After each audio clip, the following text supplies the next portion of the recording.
porque también hablaremos de unos animales majestuosos que están en una época muy especial del año.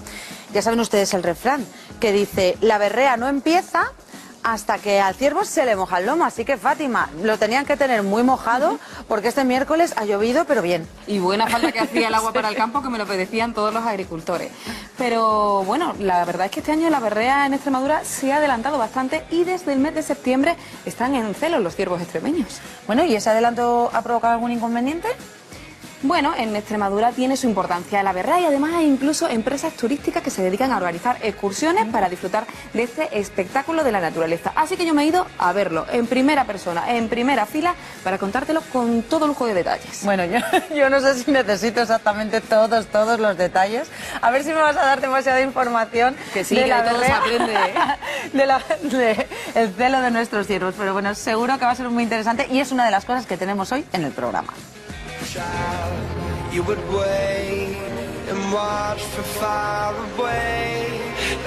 La llegada del otoño a Extremadura no la marca la caída de la hoja, la marca un sonido. Hoy vamos a conocer los secretos de la berrea.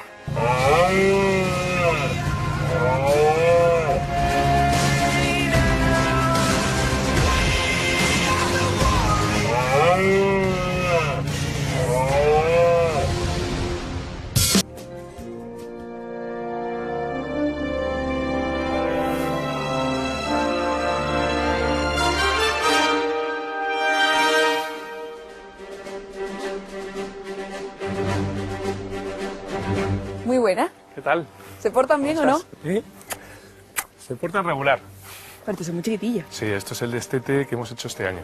Esto los destetamos en el mes de agosto y ahora están un tiempo aquí acostumbrándose a estas naves y tal, y ya este mes, ya en cuanto empieza a llover, a ver si empieza a llover ya, los soltamos al campo. Yo creo que me enseñen los grandes, los que tienen cuernos y esas cosas. Ahora vamos a ver. ¿Sí? ¿Vamos para el campo? ¿Por allí? Venga, vamos.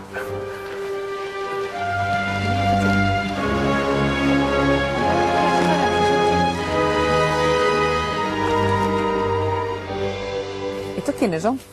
Estos son los baretos, estos son los nacidos del año pasado, que es lo que se destina para venta. ¿Por qué? Porque son animales de un año, tienen ahora mismo un año y medio y tienen la edad perfecta para adaptarse muy bien a las otras fincas, ser los futuros sementales de las otras fincas. ¿Y empezarán a cubrir cuándo? El año que viene, ya con 2 años, ya empiezan a cubrir. ¿De 2 años a 4? Ya hasta los 7, 8, 9 años se cubren sin problema.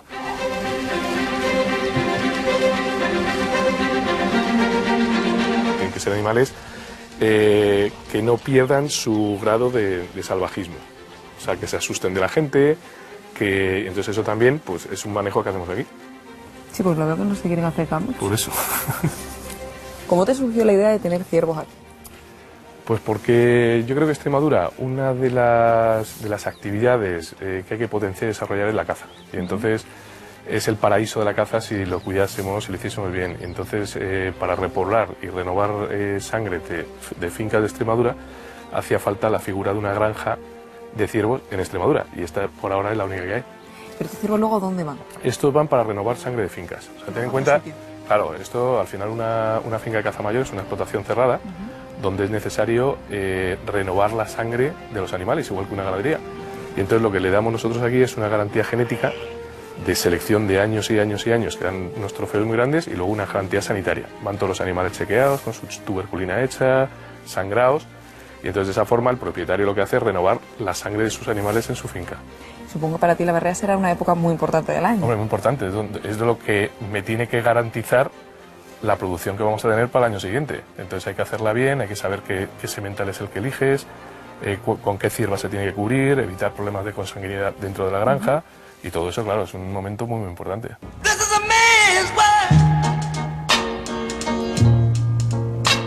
¿Y cómo lo haces? ¿Lo separas en grupos? Lo hacemos por líneas de sangre diferente, que cada macho hace 2 o 3 cubriciones en su vida.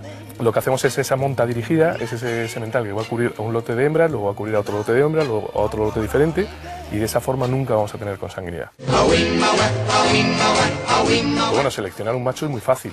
¿Por qué? Porque le vemos los cuernos. Si tiene los cuernos muy grandes, pues es un buen macho, es un buen trofeo. Lo difícil es seleccionar las hembras. Y eso lo hacemos viendo lo que transmite un semental, que vemos los hijos, que los machos tienen cuernos, con lo cual si esos tienen buenos cuernos nos quedamos con las hermanas.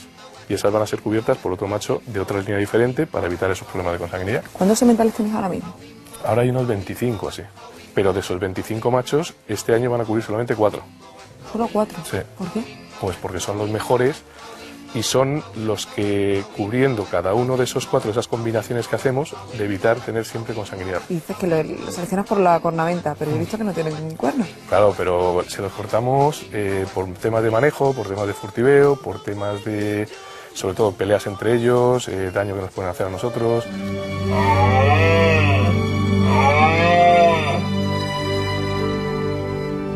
El primero que nació aquí, que ya tiene 4 años, es un macho, pues bueno, pues en puntuación estamos dando un venado de 206 puntos con 4 años, es una barbaridad, o sea, pero bueno, es lo que conseguimos teniendo los animales bien alimentados, sanos y con una buena genética.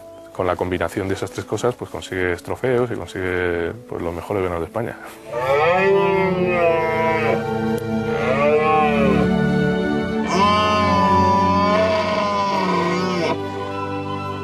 Y yo pensaba que la berrea comenzaba siempre cuando empezaba a llover y este año todavía no ha caído gota. No ha caído gota, no, realmente es por horas de luz. O sea, en el momento que empiezan a disminuir las horas de luz ya se produce una respuesta hormonal y es lo que hace que entre en celo. Pero claro, también influye que los animales estén en buen estado. Influye, pues lógicamente, para toda la actividad que desarrollan, si está fresquito y está un poco lloviendo, pues están mucho más a gusto y se potencia. Pero realmente, o sea, científicamente es por la bajada de las horas de luz. Impone un montón oírlo, ¿eh? Sí, ¿no? Sí, impone, sí.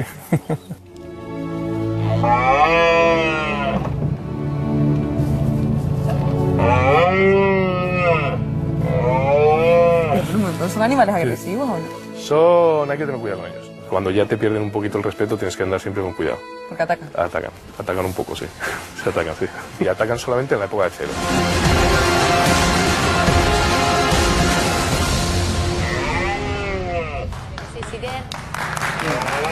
Bueno, sí, con respeto hay que tratarles, ¿no? Sí que respeto. Pues no te digo el agujero que le hizo al coche, ¿eh? Dio en la puerta y, vamos, le faltó esto para que saliera el cuerno por el otro lado, porque lo tenía cortado, que si no yo creo que hace un pinchito de coche. Madre mía, qué carácter. Madre mía, pues aquí estábamos disfrutando de ese vídeo estupendo, de ese reportaje tan bonito que nos traía Fátima Ramírez con Antonio Castellano, presidente de la Sociedad Zoológica de Extremadura, o extremeña. Extremeña de Zoología. Eso es, extremeña de Zoología. Antonio, el refrán, ¿cómo decía? El refrán que rezábamos al principio del programa, de La berrea no llega empieza hasta que al ciervo se le moja el lomo. Se le moja este y ella año- vaya berreando un mes. Sí, lleva ya berreando y ya están mojados. ¿Qué ha pasado? Sí, bueno, normalmente suele empezar los meses siempre que atribuye la comunidad científica, y ya se sabe hace mucho tiempo, los meses de septiembre-octubre. Lo que pasa que es cierto que este final de verano, primero de otoño, ha sido un poco difuso en cuanto a la lluvia y, bueno, nosotros lo que hemos podido ver, por ejemplo, en Monfragüe, que somos un sitio donde solemos ir habitualmente, es que ha sido un poquito difusa la berrea, ¿no? No como otros años que se hace mucho más intensa cuando llueve, ¿no? Como bien decís vosotras. O sea, que ha sido como más estirada en el tiempo, que no ha habido un comienzo como tal, así rotundo. Rotundo y menos frecuente, con menos frecuencia la berrea en sí, ¿no? Eso es lo que nosotros al menos hemos detectado ahí en el Parque Nacional de Monfragüe. ¿El final está determinado o...? Bueno, se calcula unos 20 y tantos días. Lo que pasa es que eso también se estira dependiendo, por eso también el margen que tiene la hembra que entra en estro, que entra en celo, y entonces pues son más o menos esa fecha, ¿no? Determinada así de 20 y tantos días en los meses de septiembre, octubre. Pero no hay una fecha concreta o zanjada, puede haber a lo mejor un rango de días arriba hacia abajo, pero nadie determina cuando el macho deja de estar en celo, ¿no? La hembra en celo también. Este sonido que escuchamos, que es la berrea, escuchamos a un ciervo berrear, ¿solo se berrea en esa época del año? Solamente se berrea o ronca, que también se llama, en esa época, sí. En esa época que está el macho en celo, es una forma de atraer a la hembra a las zonas donde está él, ¿no? Y no lo hace el ciervo durante toda su vida, no son unos años determinados. Bueno, son los años en los cuales él está realmente ya capacitado, preparado para poder cubrir hembras, evidentemente, claro. Cuando envejece normalmente sí se suele dar en animales viejos, el tema de la berrea. Lo que pasa es que la intensidad disminuye porque ellos también se ven de alguna forma mermados, ¿no? Físicamente para eso. Pero entonces a ver cómo es esto. El macho berrea y es la hembra la que tiene que ir. Sí, bueno, hay estudios que difieren dependiendo de la zona, ¿no? Dependiendo del sitio. Yo tuve la oportunidad de trabajar en Doñana, con Carranza en este caso, del tema del ciervo, y ahí al parecer los ciervos lo que hacen es determinar zonas donde ellas se pueden alimentar bien o zonas de bebedero, o incluso zonas de paso. O sea que ellos ya saben por dónde tienen que ir a acercarse. Date cuenta que en esta época, al final de verano, hay muy poco pasto en el campo y por tanto los machos se ubicúan en zonas muy concretas donde esa alimentación existe y por tanto la hembra va a poder, de alguna forma, determina ese sitio para atraer a la hembra, para decir a la hembra, oye, vente aquí conmigo, yo estoy fuerte, O sea que y aquí hay comida, ¿no? Él también marca su territorio. De alguna forma sí, de alguna forma, claro, la berrea se sitúa en una zona en concreto donde, como bien digo, así para que la gente no lo ilustre un poquito, el berrea diciendo, vente aquí, ¿no? Porque hay una zona buena de pasto, una buena zona donde pueda beber y por tanto es una forma de atraer a las hembras, ¿no? Pero en distintos estudios que se hacen, dependiendo también del sitio, del lugar, de la geografía, también hay ciervos que se ubican en zonas de paso y cuando van esas hembras hacia ese lugar, hacia ese macho potente, pues algunos machos también ahí buscan la oportunidad de poder cubrir alguna hembra, ¿no? Bueno, y los machos entonces llegará un momento que se pelean entre ellos para conseguir la mejor hembra, ¿no? Claro, se pelean especialmente por el sitio. Por el sitio, por el lugar. Hay que tenerlo eso un poquito claro, ¿no? Antiguamente parece que se atribuía esa idea de que peleaban por la hembra. Evidentemente pelean por el harén de hembras, pero también pelean por la zona. Por la comida, ¿no? La pelea al final es por la comida. Claro, porque es una forma, claro, la hembra en esa época de celo tiene que hacer un aporte alimenticio, porque, claro, cuando ella es cubierta por un macho, como todas las hembras, ¿no? Tienen que tener un aporte alimenticio, por tanto, el macho lo que hace, como bien dije antes, es cubrir una zona, valga la redundancia, o de alguna forma apartar un sitio para poder atraer a esas hembras a ese lugar donde se va a celebrar la cópula y donde también va a poder alimentarse las hembras que forman parte de su harén. Esa parte, evidentemente, el macho la tiene que defender. ¿Cómo la defiende? Pues en última instancia, luchando con otros machos que estén próximos. Vamos, la casita, mira qué casita tengo más bonita. Vente aquí Vente a mi casa, vente conmigo, que donde me vas a estar. Qué finquita, sí, más o menos eso, sí. Antonio, tú eres naturalista, Sí. Pero eres naturalista, ¿nacido en campo o nacido en ciudad? Uy, tengo una mosca por aquí. Bueno, yo nací en Plasencia, lo que pasa que, como bien sabréis, Plasencia es una zona, es un sitio donde, bueno, alrededor tenemos el Parque Nacional de Monfragüe, el mismo paisaje protegido del Barcochero, que está dentro de la red protegida de aquí de Extremadura, era donde yo hice mis primeros pinitos como naturalista. Nací en Plasencia, pero bueno, digamos que Plasencia, el entorno que tiene, te da mucho... O sea, que la afición te viene del entorno. Me viene mucho de... Sí, porque salía en esa época, con 14, 15 años, salía mucho al campo. Y luego hubo un referente para mí, creo que para muchísima gente de mi generación, que fue Félix Rodríguez de la Fuente, claro, ¿no?